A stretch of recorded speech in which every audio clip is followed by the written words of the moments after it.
பராசக்தி ஏன் காஞ்சி ஏகினாள்?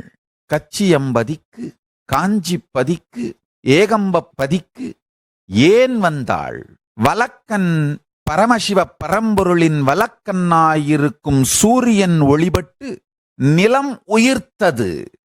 இடக்கண்ணாயிருக்கும் சந்திரன் ஒளிபட்டு நீர் உயிர்த்தது. நிலம் உயிர்த்து தாவரங்களாகவும் நீர் உயிர்த்து அசையும் இயங்கும் மீன் போன்ற மிருகங்களாகவும் உருவாகத் துவங்கியது. ஆழ்ந்து புரிந்து கொள்ளுங்கள்.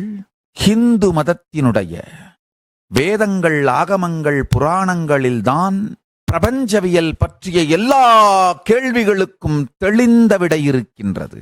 இன்று வானியல், பிரபஞ்சவியல் மற்றும் பிரபஞ்சவியல் சார்ந்த மற்ற துறைகளை ஆராய்கின்ற எல்லா விஞ்ஞானிகளுடைய எல்லா கேள்விகளுக்கும் சந்தேகங்களுக்கும் பதிலளிக்கும் சக்திகள், தெளிந்த அறிவோடு நேர்மையான பதிலளிக்கும் சக்தி வேத ஆகமங்களுக்கே உண்டு.